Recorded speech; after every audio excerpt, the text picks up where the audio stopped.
नमस्कार दोस्तों। स्वागत है आपका गीतांश अकेडमी में। आज हम एक ऐसा टॉपिक पढ़ने वाले हैं जिसको हम संप्रेषण के नाम से जानते हैं, है ना। और ये एक ऐसा टॉपिक है जो CTET, UPTET, super TET, BEd, DElEd, है ना, या किसी भी शिक्षक भर्ती परीक्षा में जो है बहुत ही महत्वपूर्ण है।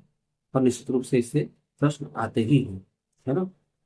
और एक और महत्वपूर्ण बात यह है कि यदि आप शिक्षक बनना चाहते हैं और अच्छा शिक्षक बनना चाहते हैं तो आपको संप्रेषण के विषय में जो है अच्छी जानकारी होना आवश्यक है, क्योंकि शिक्षण की संपूर्ण प्रक्रिया जो है वो संप्रेषण पे भी डिपेंड करती है। कैसे, आइए इसको समझते हैं, है ना।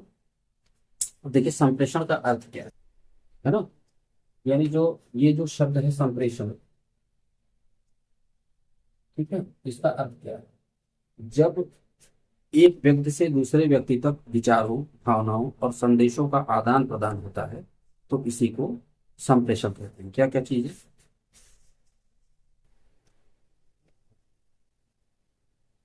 विचार, भावना, संदेश, है ना, और बहुत सारी चीजें। तो ये जो चीजें हैं, इसका जो है एक व्यक्ति से दूसरे व्यक्ति तक, है ना, जो आदान प्रदान होता है आपस में, उसको संप्रेषण कहते हैं। और सरल शब्दों में बताता हूँ, जब हम अपनी बात, है ना, किसी और तक पहुंचाते हैं और सामने वाला उसको समझ लेता है, ठीक। यानी जब हम अपनी बात को किसी और तक पहुंचाते हैं और सामने जो सुन रहा है वो उसको समझ लेता है तो हम इसे संप्रेषण कहते हैं, जिसको अंग्रेजी में कम्युनिकेशन कहा है, ठीक है ना। उदाहरण के लिए, जैसे शिक्षक जो है कक्षा में जब पढ़ाते हैं और छात्र, है ना, उसकी कही हुई बातों को समझ लेता है तो इसे संप्रेषण कहा है, ठीक है। देखिए इसकी एक परिभाषा है, जैसे परफेक्ट एक परिभाषा होती है, ठीक है।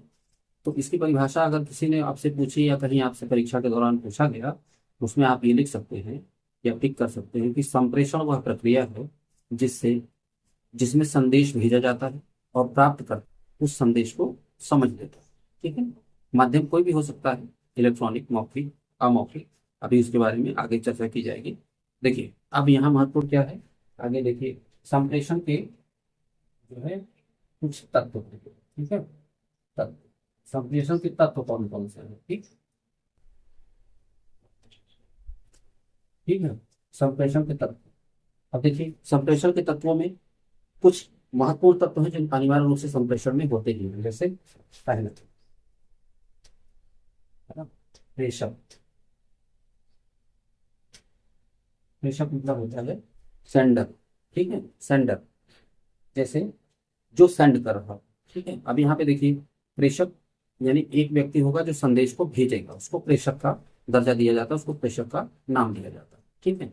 दूसरा, दूसरा जो महत्वपूर्ण तत्व है वो है संदेश यानी मैसेज। भाई प्रेषक है, अगर कुछ भेज रहा है तो संदेश तो निश्चित रूप से होगा ही संदेश, ठीक है ना, यानी मैसेज। तीसरा, तीसरा जो महत्वपूर्ण तत्व है ये है माध्यम। संप्रेषण का जो तीसरा महत्वपूर्ण तत्व है वो है माध्यम। और यानी माध्यम का मतलब वो सारे चैनल जो संप्रेषण के दौरान उपयोग होते हैं, जैसे लिखकर, है ना, बोलकर, टीवी, मोबाइल, कंप्यूटर, ये सारी चीजें, है ना। यानी जो भी रास्ते संप्रेषण के लिए उपयोग किए जाते हैं, है ना, उसको माध्यम कहा जाता है। इसको आप रास्ते भी कह सकते हैं, ज्यादा अच्छे से समझे, ठीक। फिर आप देखिए अगला है प्राप्त, ठीक। फोर्थ आपका है प्राप्त करना,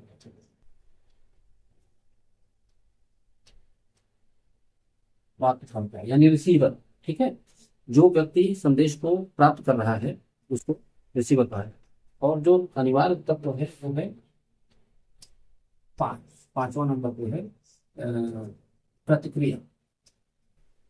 प्रतिक्रिया यानी अगर आप किसी को संदेश दे रहे हैं, उधर से कोई प्रतिक्रिया नहीं होती तो ये संप्रेषण पूरा होना नहीं माना जाता।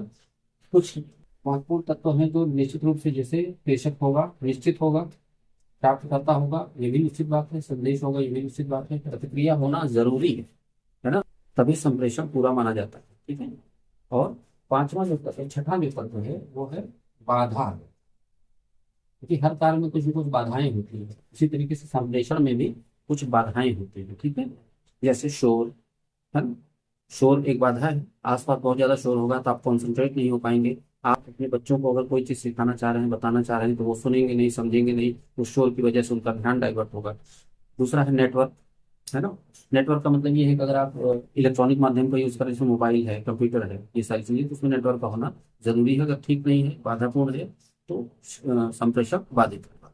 और फिर उसका आप देखिए ध्यान न देना, है ना। इस बाधा में सबसे ज्यादा महत्वपूर्ण और कॉमन क्या है? ध्यान न देना, है ना। बच्चे शिक्षक की कही हुई बात पे अगर ध्यान नहीं देते हैं तो ये बहुत कॉमन है ना। इसीलिए ये बहुत महत्वपूर्ण है। अब देखिए इसी संप्रेषण में अभी आपने पढ़ा तत्व, अब देखिए प्रकार, यानी कितने प्रकार का संप्रेषण होता है। ठीक है। तो देखिए संप्रेषण जो है मूल रूप से पहला है मौखिक, यानी कोई भी संप्रेषण अगर आप मुख के द्वारा बोल करके जो है प्रेषित कर रहे हैं कोई संदेश, तो ये मौखिक संप्रेषण कहलाता है। फिर उसके बाद देखिए दूसरा है लिखित, लिखित संप्रेषण। ठीक है। यानी कोई भी संदेश आप लिख करके अगर दे रहे हैं, पहुंचा रहे हैं प्राप्तकर्ता तक, तो ये आपका लिखित की श्रेणी में आएगा। ठीक है। लिखित संदेश या लिखित संप्रेषण की श्रेणी में आएगा। तीसरा है अमौखिक,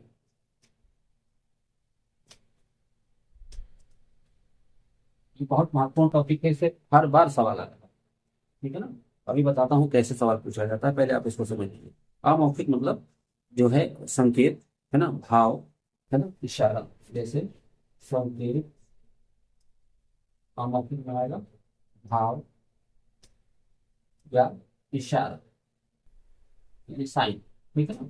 यानी संकेत किया आपने, किसी को उंगली दिखाई, किसी को किसी तरीके से संदेश पहुंचाने का प्रयास किया, तो ये संकेत की श्रेणी में आएगा, है ना। और दूसरी बात भाव, चेहरे के भाव से भी तमाम संदेश मिलते हैं कि व्यक्ति गुस्से में है या कुछ कहना चाह रहा है, इस तरह की चीजें। फिर इशारा, है ना, ये अमौखिक तरीका है संप्रेषण का। ठीक है ना। और फिर चौथा प्रकार है दृश्य, दृश्य संप्रेषण। ठीक है। इसमें जो है दृश्य संप्रेषण में जैसे चित्र है, ठीक है ना।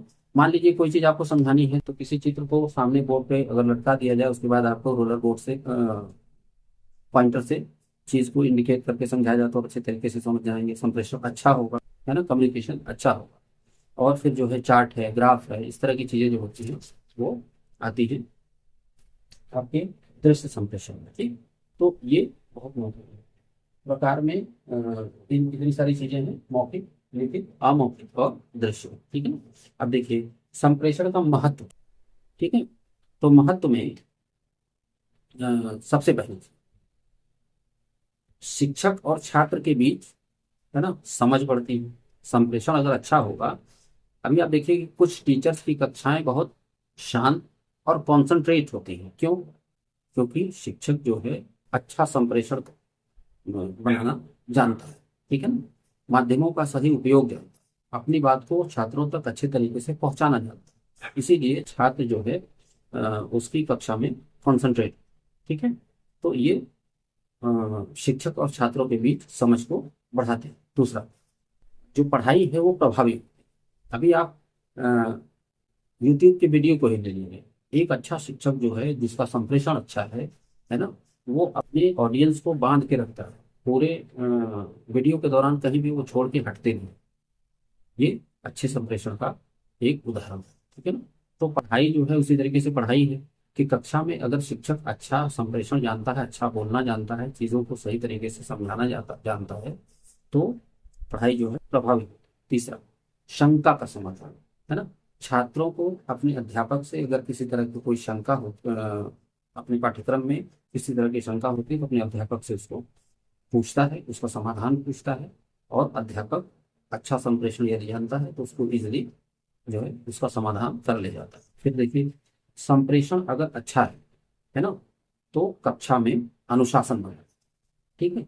एक अनुशासित कक्षा में अच्छे संप्रेषण का होना बहुत जरूरी है।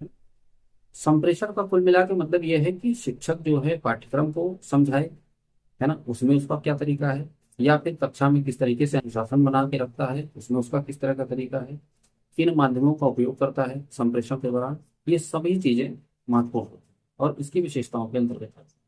और फिर जो है एक और विशेषता आप देखिए, सीखने में रुचि बढ़ती है। बच्चे जो कुछ भी सीख रहे हैं, है ना, उसको सीखने में बच्चों की रुचि तब बढ़ती है जब संप्रेषण अच्छा हो, यानी शिक्षक अच्छे तरीके से चीजों को समझा रहा हो, छात्र पूरी बात को समझ करके उस पर प्रतिक्रिया दे रहे हैं, है ना। क्योंकि शिक्षक, छात्र, संदेश और प्रतिक्रिया, ये सारी चीजें बिल्कुल आप समझिए कि स्तंभ की तरह है जो संप्रेषण को पूरा। अगर बच्चा प्रतिक्रिया नहीं दे रहा है तो इसका मतलब ये है कि वो चीजों को समझ नहीं पा रहा, है ना।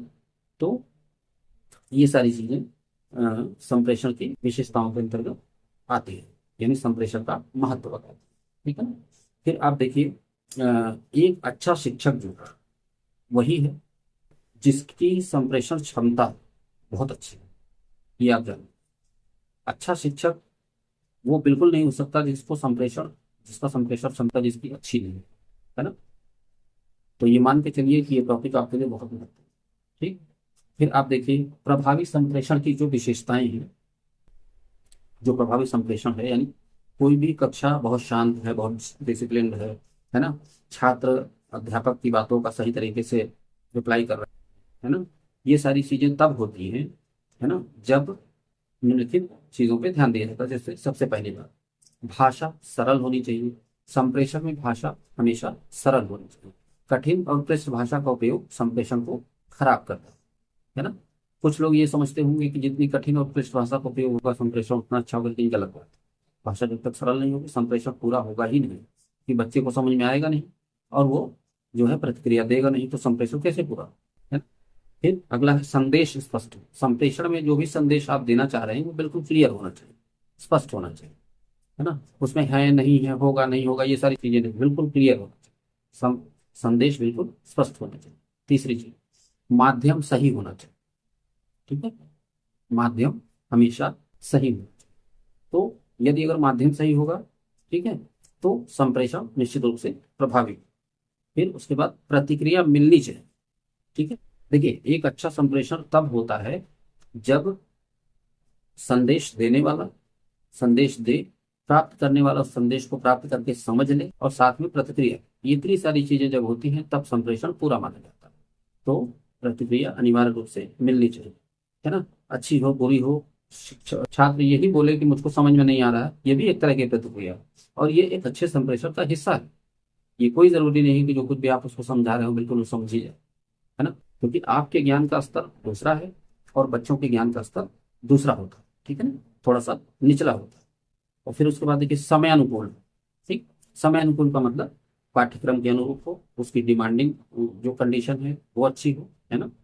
तो समय अनुकूल होगा तो बच्चों का उसमें इंटरेस्ट बना रहे, ठीक है। बहुत पीछे की चीजें, है ना, बहुत बाद की चीजें, ये सारी चीजें रुचि को कम करते हैं। तो समय अनुकूल जो संप्रेषण होता है वो अच्छा माना जाता है, और उसकी विशेषताओं में ये एक महत्वपूर्ण विशेषता है। फिर श्रोता के स्तर के अनुरूप, जैसे देखिए शिक्षक का जो ज्ञान का स्तर है वो पर्याप्त ऊंचा हो, ठीक है ना, लेकिन छोटी कक्षाओं में आप देखोगे कि बच्चों के ज्ञान का स्तर उस तरह का नहीं होता कि वो शिक्षक की सभी बातों को, उसके क्लिष्ट शब्दों को और उसकी संप्रेषण की ऊंचाई को सही तरीके से मैनेज कर सके। तो जो संप्रेषण का स्तर है, यानी भाषा ऐसी हो कि छोटे बच्चे समझ ले जाएं, उसमें शब्दों का जो चयन है वो इस तरह का सरल होना चाहिए कि उन बच्चों को अच्छे तरीके से समझ में आ जाए। तीसरी बात, भाव जो आप प्रकट करना चाह रहे हैं उसके लिए जो सही भाषा और शब्द का चयन है वो अच्छे संप्रेषण का एक हिस्सा माना गया है, ठीक है। तो ये सारी चीजें संप्रेषण की विशेषताओं में आती है। अब देखिए कुछ चीजें हैं, जैसे बाधाएं। संप्रेषण जो है एक ऐसा कार्य है जिसमें बहुत सारी चीजें इंक्लूड होती हैं। तो अंतिम स्तर पे आप देखेंगे बाधाएं होती हैं, ठीक है ना। कुछ बाधाएं अनिवार्य रूप से पाई ही जाती हैं, जैसे ये परीक्षा में क्या क्या प्रश्न आएगा अभी मैं आपको बताता हूँ।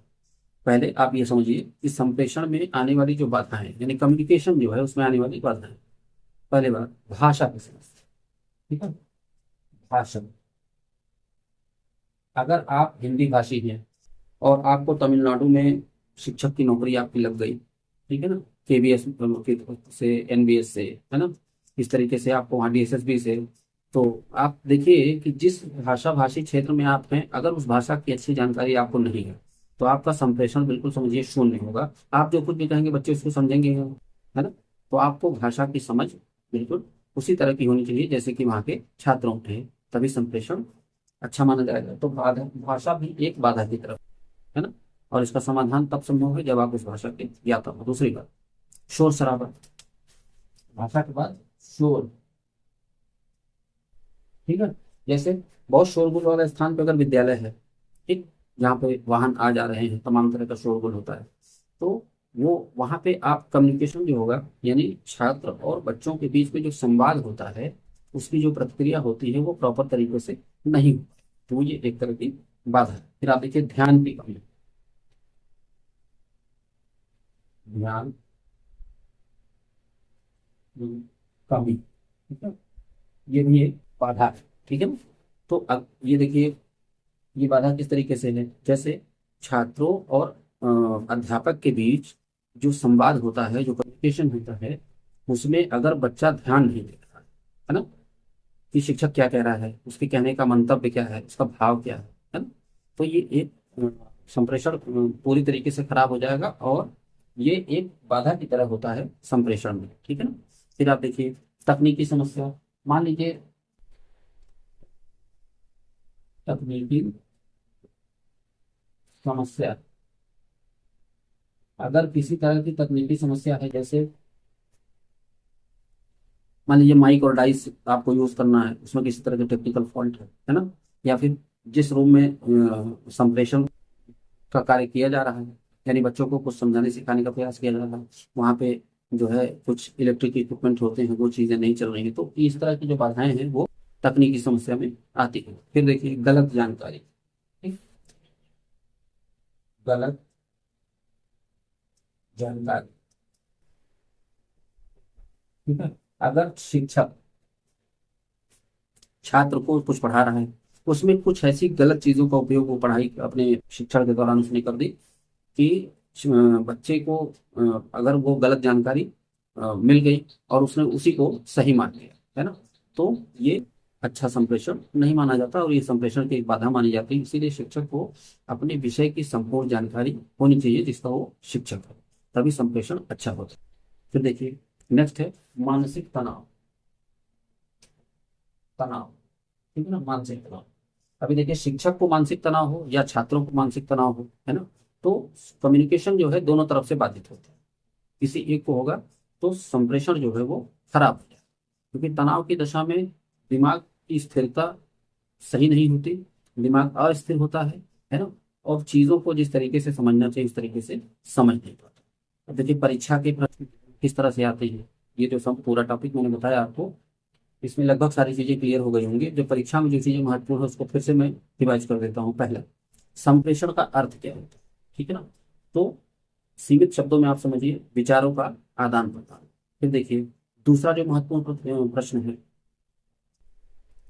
वो है कि संप्रेषण के का सबसे महत्वपूर्ण तत्व क्या है, तो आप उसमें प्रतिक्रिया अगर कहीं आपको लिखा मिलता है ना, तो आप उसको, क्योंकि शिक्षक अपनी बात को कह रहा है, बच्चा उसको समझ रहा है कि नहीं समझ रहा है, ये प्रतिक्रिया से पता लगता है, और संप्रेषण तभी पूरा बन गया। तीसरा, बिना बोले संप्रेषण कौन सा कहलाता है, परीक्षा में जो पूछा गया है कि बिना बोले संप्रेषण की श्रेणी में आता है अमौखिक, मौखिक, तो अमौखिक जो संप्रेषण है वो बिना बोले होता है, उसमें बोला नहीं जाता, ठीक है ना।